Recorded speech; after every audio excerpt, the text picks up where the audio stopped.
Dalam sejarah yang diwarnai oleh sistem patriarki yang kuat, kita seringkali melupakan peran penting yang dimainkan oleh wanita dalam memimpin dan mengatur kerajaan. Meskipun mungkin terlupakan, tetapi ternyata ada sejumlah raja perempuan yang mencapai puncak kekuasaan dan memimpin dengan tegas di Nusantara.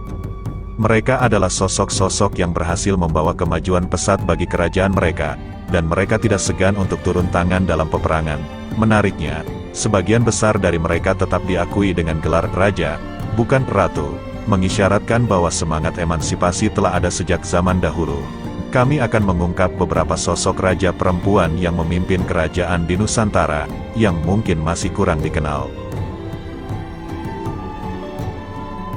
Di abad ke-6 Masehi, sebuah kerajaan bercahaya muncul di pantai utara Jawa Tengah, yang dikenal dengan sebutan Kerajaan Kalingga atau Kerajaan Holling. Puncak kejayaannya terjadi pada abad ke-7, di bawah pemerintahan seorang ratu yang patut dihormati, Ratu Sima.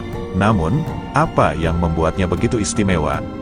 Ratu Sima, atau Hesimo, lahir sekitar tahun 611, di daerah Musi Banyuasin, Sumatera Selatan. Kehidupannya menjadi legenda karena pemerintahan yang kuat dan penuh keadilan. Saat tumbuh dewasa, Ratu Sima menikahi Raja Kartikeya Singha, penguasa Kalingga yang berkuasa sejak tahun 648 hingga 674. Pernikahan mereka dikaruniai dua anak, Parwati dan Narayana. Pada tahun 674, Raja Kartikeya Singha meninggal dunia, dan Ratu Sima mengambil alih tahta. Dia naik tahta dengan gelar Sri Maharani Mahisa Suramardini Satyaputikeswara. Meskipun seorang ratu yang tegas, Ratu Sima dicintai oleh rakyatnya karena mereka hidup dalam kedamaian dan ketentraman. Salah satu aspek menarik dari kepemimpinan Ratu Sima adalah kebijakan hukumnya yang ketat. Dia menjalankan aturan bahwa siapapun yang ketahuan mencuri akan dipotong tangannya. Bahkan, ada cerita tentang seorang raja dari kerajaan lain yang menaruh kantong emas di persimpangan jalan, tetapi tidak ada yang berani mengambilnya. Hingga suatu hari, putra mahkota secara tidak sengaja menginjak kantong tersebut, dan Ratu Sima menghukum mati sang putra mahkota. Meskipun demikian, hukuman tersebut tidak dilaksanakan setelah para menteri kerajaan membujuk Ratu Sima. Namun, Ratu Sima tetap bersikeras bahwa sang putra mahkota harus dipotong jari kakinya sebagai hukuman. Ratu Sima juga terkenal karena toleransinya dalam masalah agama. Di masa pemerintahannya, keluarga, pejabat kerajaan, dan rakyat diberi kebebasan untuk memeluk agama apapun yang mereka inginkan. Namun, pada tahun 695, Ratu Sima meninggal dunia. Setelah kematiannya, kerajaan Kalingga jatuh ke tangan kerajaan Sriwijaya. Karena Ratu Sima memiliki dua anak, wilayah kerajaan dibagi menjadi dua bagian, yang diberikan kepada Dewi Parwati dan Narayana. Sejarah seringkali menyimpan teka-teki menarik, dan salah satu misteri yang membingungkan adalah kepemimpinan Dyah Tulodong. Dalam lanskap prasasti kuno, Dyah Tulodong naik tahta menggantikan Empu Daksa, tetapi rincian seputar kisah ini masih diselimuti oleh banyak pertanyaan. Dalam prasasti Ritihang yang dikeluarkan oleh Empu Daksa, terdapat tokoh misterius bernama Rakrian Layang. Namun, nama asli Rakrian Layang tersebut tidak dapat terbaca. Dalam konteks ini, Dyah Tulodong dipertanyakan sebagai identitas Rakrian Layang. Mengingat perbedaan kedudukan dan gender mereka, mungkin saja Rakrian Layang adalah putri dari Empu Daksa, dan Dyah Tulodong berhasil memenangkannya, mengakibatkan Dyah Tulodong mendapat gelar Rakai Layang dan bahkan menggantikan mertuanya, Empu Daksa. Prasasti Lintakan yang berasal dari tanggal 12 Juli tahun 919 merupakan prasasti tertua yang menyebutkan Tulodong sebagai seorang raja. Di masa pemerintahannya, ia didampingi oleh tokoh-tokoh seperti Rakrian Mapati Hino, yang juga dikenal sebagai Empu Ketuwijaya dengan gelar Sri Ketudara Manimantapraba Prabu Sakti, dan Rakrian Halu yang dijabat oleh Empu Sindok. Kisah menarik lainnya terungkap dalam prasasti Harinjing pada tanggal 19 September tahun 921 yang mengungkap penghargaan kepada anak-anak Bagawan Tabari, seorang tokoh yang membangun bendungan untuk mencegah banjir.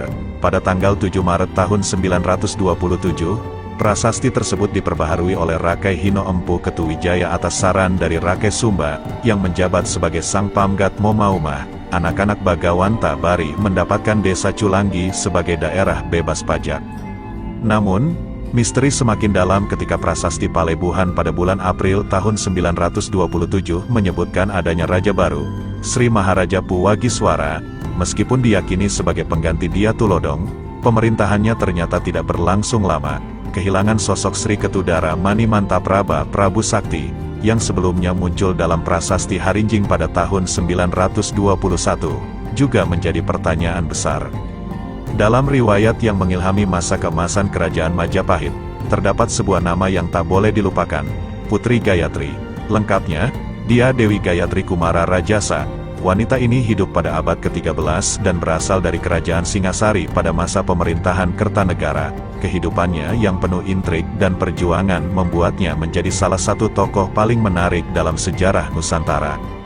Gayatri adalah istri dari Raden Wijaya, yang kemudian menjadi raja pertama Majapahit, tahun 1293 sampai tahun 1309. Oleh karena itu, ia dianugerahi gelar Raja Patni, yang berarti pendamping raja. Dari pernikahan mereka, lahir keturunan yang akan mewarisi tahta Majapahit, seperti Tribuwana Tunggadewi dan Hayam Wuruk.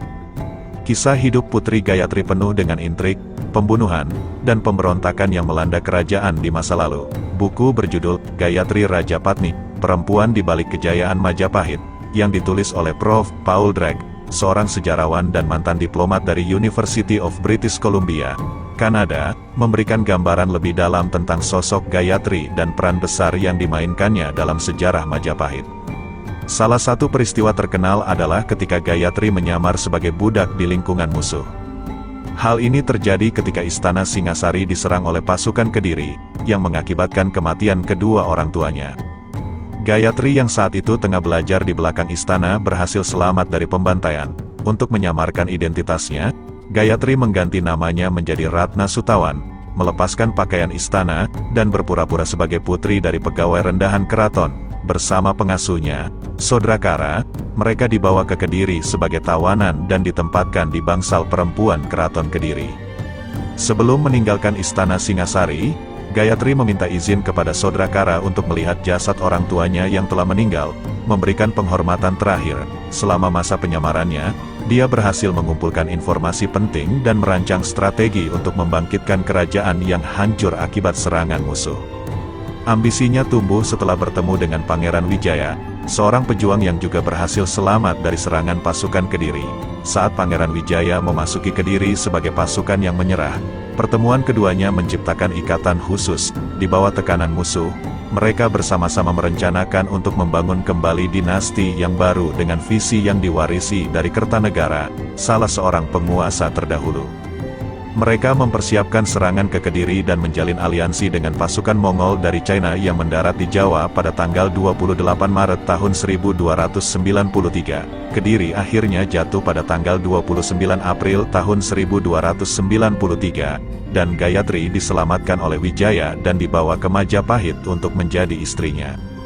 Menurut Prof. Drake, Gayatri dianggap sebagai otak di balik masa keemasan dalam sejarah Nusantara, terutama di masa pemerintahan Tribuwana Tunggadewi dan Hayam Wuruk, yang dibantu oleh Gajah Mada. Bahkan, Gayatri juga dicurigai terlibat dalam kematian Raja Sah Majapahit, Jayanegara, tahun 1309 sampai tahun 1322, dan dipercaya sebagai yang merekrut Mahapati Gajah Mada tanpa memperhatikan asal-usul atau latar belakangnya. Hal ini tak mengherankan bahwa sastrawan era itu, Empu Prapanca, memujinya dalam kitab Negara Kertagama. Dalam kitab tersebut, dinyatakan bahwa adalah watak Raja Patni Gayatri yang agung, sehingga mereka menjelma pemimpin besar dunia, yang tiada tandingannya. Putri, menantu, dan cucunya menjadi raja dan ratu. Dialah yang menjadikan mereka penguasa dan mengawasi semua tindak tanduk mereka. Negara Kertagama, bab 48.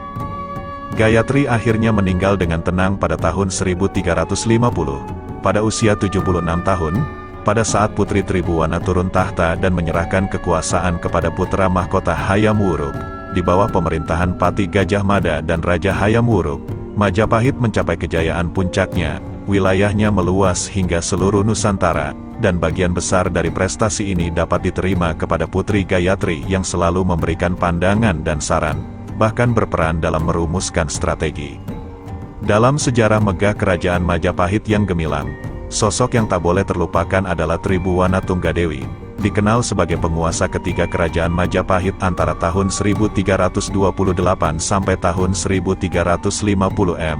Tribhuwana Tunggadewi memiliki cerita kehidupan yang mengesankan dan penuh intrik. Setelah naik tahta, Tribhuwana Tunggadewi menerima gelar Sri Tribhuwana Tunggadewi Maharaja Jayawisnuwardhani. Namun, masa awal pemerintahannya diwarnai oleh pemberontakan yang terjadi di wilayah kerajaannya. Pemberontakan tersebut akhirnya berhasil diredam berkat bantuan seorang tokoh besar, Gajah Mada. Pencapaian ini membawa Gajah Mada menduduki posisi penting sebagai Mahapati, dan dia akan menjadi salah satu pemimpin terkuat dalam memajukan kerajaan Majapahit. Tribhuwana Tunggadewi adalah putri Raden Wijaya, pendiri kerajaan Majapahit, dan istri bernama Gayatri. Dari sisi ibunya, ia adalah cucu dari Kertanegara, raja terakhir kerajaan Singasari. Keluarga yang sangat berpengaruh ini juga mencakup saudara kandungnya, Dyah Wiyat atau Raja Dewi Maharajasa, serta saudara tiri bernama Jayanagara, yang menjadi raja kedua Majapahit. Dalam salah satu episode menarik, Tribhuwana Tunggadewi ingin menikahi saudara tirinya, Jayanagara. Namun rencana ini ditolak oleh ibunya, Gayatri. Jayanagara pernah mengurung Tribhuwana Tunggadewi dan Raja Dewi agar tak ada yang bisa menikahi mereka. Namun, setelah kematian Jayanagara pada tahun 1328, Tribhuwana Tunggadewi menikahi Cakradara atau Kertawardhana Bre Tumapel. Dari pernikahan ini, mereka memiliki dua anak, Dyah Hayamwuruk, yang nantinya menjadi Raja Majapahit, dan Dyah Nertaja. Ketika Jayanagara meninggal tanpa meninggalkan pewaris tahta pada tahun 1328, Gayatri memerintahkan Tribhuwana Tunggadewi untuk menggantikannya sebagai penguasa Majapahit. Ini disebabkan oleh kenyataan bahwa Gayatri, yang seharusnya menjadi penerus tahta Jayanagara, telah memutuskan untuk menjadi biksuni atau pendeta Buddha.